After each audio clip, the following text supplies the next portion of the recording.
আসসালামু আলাইকুম বন্ধুরা, ঘুঘুডাঙ্গায় নামলাম একটু।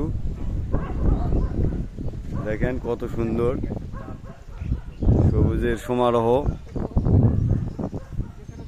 তাল গাছের ছায়া, কত সুন্দর লাগতেছে। দেখেন দেখেন গাইস,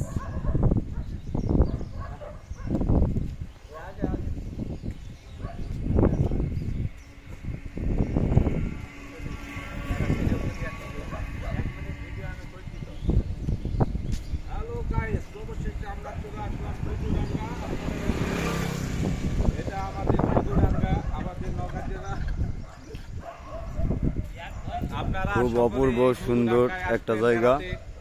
যদি কেউ আসেন অনেক ভালো লাগবে।